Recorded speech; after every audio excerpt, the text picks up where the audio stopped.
Hello champions.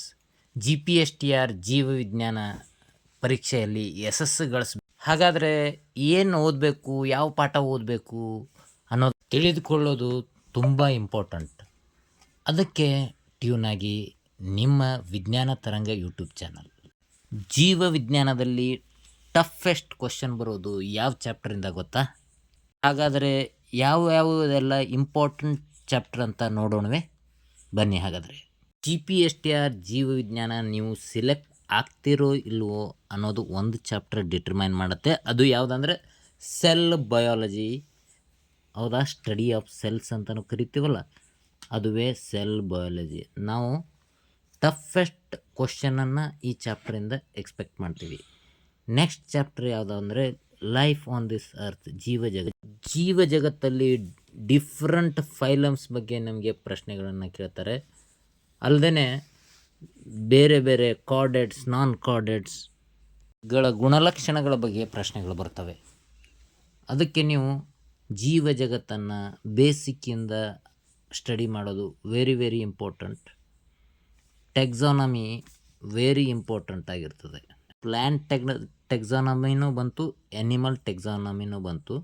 ನೀವು ಬೇರೆ ಬೇರೆ ಪ್ಲ್ಯಾಂಟ್ಸು ಯಾವ್ಯಾವ ಫೈಲಮಲ್ಲಿ ಡಿಫ್ರೆನ್ಷಿಯೇಟ್ ಮಾಡ್ತದೆ ಅದರ ಬಗ್ಗೆ ಪ್ರಶ್ನೆಗಳು ಬರ್ತದೆ. ಮತ್ತು ವೆರಿ ಇಂಪಾರ್ಟೆಂಟ್ ಅಂದರೆ ಎನಿಮಲ್ಸ್ ಕ್ಲಾಸಿಫಿಕೇಷನ್. ಹೌದಾ?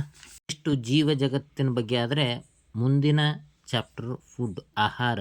ಈ ಚಾಪ್ಟ್ರಲ್ಲಿ ನಮಗೆ ಡಿಫ್ರೆಂಟ್ ಟೈಪ್ಸ್ ಆಫ್ ನ್ಯೂಟ್ರಿಷನ್ ಬಗ್ಗೆ ನಮಗೆ ಪ್ರಶ್ನೆಗಳು ಬರ್ತದೆ. ಕಾರ್ಬೋಹೈಡ್ರೇಟ್ಗಳು, ಲಿಪಿಡ್ಗಳು, ಅಮೈನೋ ಆಮ್ಲಗಳು, ಪ್ರೋಟೀನ್ಗಳು ಇತ್ಯಾದಿಗಳ ಬಗ್ಗೆ ಪ್ರಶ್ನೆಗಳು ನಮಗೆ ಆಹಾರ ಫುಡ್ ಚಾಪ್ಟ್ರಲ್ಲಿ ಕೇಳಲಾಗ್ತದೆ. ಮತ್ತು ನಿಮಗೆ ಫುಡ್ ಚಾಪ್ಟ್ರಲ್ಲಿ ಬರಬಹುದಾದಂಥ ಪ್ರಶ್ನೆಗಳು ಯಾವುದಂದರೆ ಕಮಟುವಿಕೆ ಏಕೆ ಉಂಟಾಗ್ತದೆ, ರ್ಯಾನ್ಸಿಡಿಟಿ ಏಕೆ ಆಗ್ತದೆ ಅಂತ ಕೇಳ್ತಾರೆ. ಆಹಾರದಲ್ಲಿ ಮೈಕ್ರೋನ್ಯೂಟ್ರಿಯೆಂಟ್ಸು, ಮ್ಯಾಕ್ರೋನ್ಯೂಟ್ರಿಯೆಂಟ್ಸು ಅಲ್ಲದೆ ಸಸ್ಯಗಳಿಗೆ ಅವಶ್ಯಕವಾಗಿರುವ ಮೈಕ್ರೋನ್ಯೂಟ್ರಿಯೆಂಟ್ಸ್ ಮತ್ತು ಮ್ಯಾಕ್ರೋನ್ಯೂಟ್ರಿಯೆಂಟ್ಸ್ ಬಗ್ಗೆನೂ ನಿಮಗೆ ಪ್ರಶ್ನೆಗಳು ಬರಬಹುದಾಗಿದೆ. ನೆಕ್ಸ್ಟ್ ಟಾಪಿಕ್ ಯಾವುದಂದರೆ ಸಸ್ಯ ಮತ್ತು ಪ್ರಾಣಿ ಅಂಗಾಂಶಗಳು, plant and animal tissues. Plant ಟಿಶ್ಯೂಸಲ್ಲಿ ಝೈಲಮ್ ಹಾಗೂ ಫ್ಲೋಯಮ್ ಅಂಗಾಂಶಗಳು ಮತ್ತು ಸ್ಟೊಮೆಟಲ್ ಟ್ರಾನ್ಸ್ಪಿರೇಷನ್ ಹಾಗೂ ಟ್ರಾನ್ಸ್ಲೊಕೇಶನ್ ಬಗ್ಗೆ ಪ್ರಶ್ನೆಗಳು ಬರುತ್ತವೆ. ಪ್ರಾಣಿ ಅಂಗಾಂಶಗಳಲ್ಲಿ ವಿವಿಧ ರೀತಿಯ ಸಂಯೋಜಕ ಅಂಗಾಂಶ, ಸರಳ ಸಂಯೋಜಕ ಅಂಗಾಂಶ ಹಾಗೂ ಶಾಶ್ವತ ಸಂಯೋಜಕ ಅಂಗಾಂಶಗಳು. Epithelial, squamous epithelial, cuboidal epithelium, columnar epithelial cells, adipose tissue ಮುಂತಾದವುಗಳ ಬಗ್ಗೆ ಪ್ರಶ್ನೆಗಳು ಬರ್ತವೆ. ಅಲ್ಲದೆ ಸಂಯೋಜಕ ಅಂಗಾಂಶಗಳು, ದ್ರವರೂಪದ ಸಂಯೋಜಕ ಅಂಗಾಂಶ, ರಕ್ತ, ಮೃದ್ವಸ್ಥಿ ಹಾಗೂ ಲಿಗಮೆಂಟ್ ಮುಂತಾದವುಗಳ ಬಗ್ಗೆ ಪ್ರಶ್ನೆಗಳು ಬರುತ್ತವೆ. ಜೀವಕ್ರಿಯೆಗಳಲ್ಲಿ ದ್ಯುತಿಸಂಶ್ಲೇಷಣೆ ಕ್ರಿಯೆ, ಫೋಟೋಸಿಂಥಸಿಸ್. ಇದರಲ್ಲಿ ಡಾರ್ಕ್ ರಿಯಾಕ್ಷನ್ ಹಾಗೂ ಲೈಟ್ ರಿಯಾಕ್ಷನ್, ಕ್ರೆಬ್ಸ್ ಸೈಕಲ್ ಈ ಟಾಪಿಕ್ಗಳ ಮೇಲೆ ನೀವು ಪ್ರಶ್ನೆಗಳನ್ನು ಎಕ್ಸ್ಪೆಕ್ಟ್ ಮಾಡ್ತಿದ್ದೀರಿ. ಅಲ್ಲದೆ ಜೀವಕ್ರಿಯೆಗಳು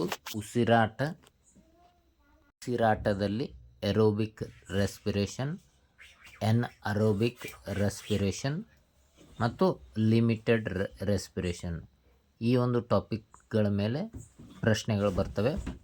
ಮತ್ತು ಎನಿಮಲ್ ಫಿಸಿಯಾಲಜಿ ನೋಡಿದಾಗ ಪ್ರಾಣಿಗಳಲ್ಲಿ ರಕ್ತ ಪರಿಚಲನೆ, ಜೀರ್ಣಕ್ರಿಯೆ ಹಾಗೂ ವಿಸರ್ಜನೆ ಈ ಒಂದು ಟಾಪಿಕ್ಗಳ ಮೇಲೆ ನಿಮಗೆ ಪ್ರಶ್ನೆಗಳು ಬರ್ತವೆ.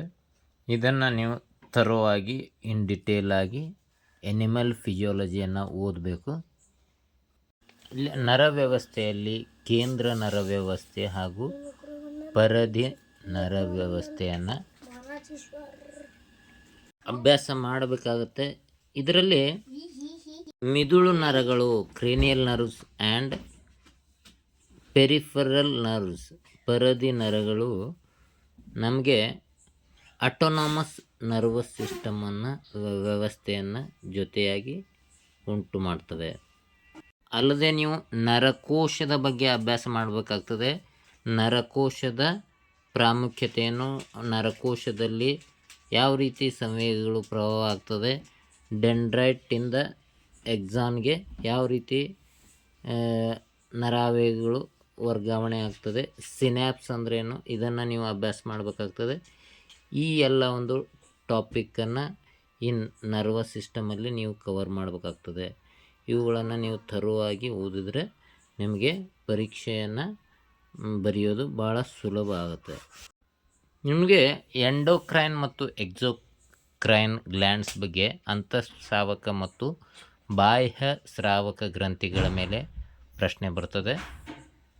ಉದಾಹರಣೆಗೆ ಪ್ಯಾಂಕ್ರಿಯಾಸ್ಗಳು ಉತ್ಪತ್ತಿ ಮಾಡುವ ಒಂದು ಹಾರ್ಮೋನುಗಳಾಗಿರ್ಬೋದು, ಥೈರಾಯ್ಡ್ ಉತ್ಪತ್ತಿ ಮಾಡುವ ಥೈರಾಕ್ಸಿನ್ ಹಾರ್ಮೋನ್ ಆಗಿರ್ಬೋದು, ನಮ್ಮ ಪಿಟ್ಯುಟರಿ ಹಾರ್ಮೋನ್ಗಳು, ಅಡ್ರಿನಾಲಿನ್, ಮತ್ತು ಓವರೀಸ್ ಮತ್ತು ಟೆಸ್ಟಿಸ್ ಉತ್ಪತ್ತಿ ಮಾಡುವ ಹಾರ್ಮೋನ್ಗಳು, ಮತ್ತು ಇವುಗಳ ಕೊರತೆಯಿಂದ ಉಂಟಾಗುವ ರೋಗದ ಮೇಲೆ ಪ್ರಶ್ನೆಗಳನ್ನು ಕೇಳ್ತಾರೆ. ಝೈಗ್ಯಾಂಟಿಸಮ್ ಇರ್ಬೋದು ಮತ್ತು ಡಾರ್ಫಿಸಮ್ ಇರ್ಬೋದು. ಈ ಒಂದು ಟಾಪಿಕ್ಗಳ ಮೇಲೆ ನೀವು ಪ್ರಶ್ನೆಗಳನ್ನು ಎಕ್ಸ್ಪೆಕ್ಟ್ ಮಾಡ್ತೀರಿ. ಅಲ್ಲದೆ ಸಾಂಕ್ರಾಮಿಕ ಹಾಗೂ ಸಾಂಕ್ರಾಮಿಕವಲ್ಲದ ರೋಗಗಳು, communicable and non communicable diseases, ಇದರ ಬಗ್ಗೆ, ಮತ್ತು ಪೋಷಕಾಂಶಗಳ ಕೊರತೆಯಿಂದ ಉಂಟಾಗುವ ರೋಗಗಳು, ಈ ಎಲ್ಲ ಒಂದು ಟಾಪಿಕ್ ಮೇಲೆ ನೀವು ಪ್ರಶ್ನೆಗಳನ್ನು ಎಕ್ಸ್ಪೆಕ್ಟ್ ಮಾಡ್ತೀರಿ. ಸಂತಾನೋತ್ಪತ್ತಿ, ಕಾಯಜ ಸಂತಾನೋತ್ಪತ್ತಿ, ಸಸ್ಯ ಮತ್ತು ಪ್ರಾಣಿಗಳಲ್ಲಿ ಕಾಯಜ ಸಂತಾನೋತ್ಪತ್ತಿ, ಲೈಂಗಿಕ ಮತ್ತು ಅಲೈಂಗಿಕ ಸಂತಾನೋತ್ಪತ್ತಿಗಳ ಬಗ್ಗೆ ನೀವು ಅಭ್ಯಾಸ ಮಾಡಬೇಕಾಗತ್ತೆ. ಅಲ್ಲದೆ ಮಾನವರಲ್ಲಿ ಸಂತಾನೋತ್ಪತ್ತಿ ಹಾಗೂ ಲೈಂಗಿಕ ರೋಗಗಳ ಬಗ್ಗೆ ನೀವು ಪ್ರಶ್ನೆಗಳನ್ನು ಎಕ್ಸ್ಪೆಕ್ಟ್ ಮಾಡ್ತೀರಿ ಈ ಒಂದು ಪಾಠದಿಂದ. ಅನುವಂಶತೆ, ಹೆರಿಡಿಟಿ ಪಾಠದ ಮೇಲೆ ನೀವು ಪ್ರಶ್ನೆಗಳನ್ನು ಎಕ್ಸ್ಪೆಕ್ಟ್ ಮಾಡ್ತೀರಿ. ಮೋನೋ ಹೈಬ್ರಿಡ್ ಹಾಗೂ ಡೈ ಹೈಬ್ರಿಡ್ ಕ್ರಾಸ್ ಮೇಲೆ ನೀವು ಪ್ರಶ್ನೆಗಳನ್ನು ನೀವು ಕ್ವಶನ್ ಪೇಪರಲ್ಲಿ ಕಾಣ್ತೀರಿ. ಅಲ್ಲದೆ ಜೀವ ವಿಕಾಸ, ಎವಲ್ಯೂಷನ್, ಈ ಒಂದು ಪಾಠದ ಮೇಲೆ ನಿಮಗೆ ಪ್ರಶ್ನೆಗಳು ಬರ್ತವೆ. ಅಲ್ಲದೆ ಬಯೋಟೆಕ್ನಾಲಜಿ, ಜೈವಿಕ ತಂತ್ರಜ್ಞಾನ, ಈ ಪಾಠದ ಮೇಲೆ ನಿಮಗೆ ಪ್ರಶ್ನೆಗಳು ಬರ್ತವೆ. ಉದಾಹರಣೆಗೆ BT ಬದನೆ, BT ಹತ್ತಿ, ಬೆಸಿಲಸ್ ಥುರಿಂಜೆನ್ಸಿಸ್ ಅನ್ನೋ ಬ್ಯಾಕ್ಟೀರಿಯಾನ ಬದನೆಕಾಯಿಯಲ್ಲಿ ಸೇರಿಸಿರೋದು. ಈ ಟಾಪಿಕ್ ಮೇಲೆ ನಿಮಗೆ ಪ್ರಶ್ನೆಗಳು ಬರ್ತವೆ. ಈ ಎಲ್ಲ ಟಾಪಿಕ್ಗಳ ಬಗ್ಗೆ ಡಿಟೇಲ್ ಆಗಿ ನೆಕ್ಸ್ಟ್ ವಿಡಿಯೋದಲ್ಲಿ ಶೇರ್ ಮಾಡ್ತೀನಿ. ಹಾಗಾದರೆ ಸ್ಟೇ ಟ್ಯೂನ್ಡ್. ವಿಜ್ಞಾನ ತರಂಗ ಯೂಟ್ಯೂಬ್ ಚಾನಲ್ ಸಬ್ಸ್ಕ್ರೈಬ್ ಮಾಡಿ ಹಾಗೂ ಶೇರ್ ಮಾಡಿ.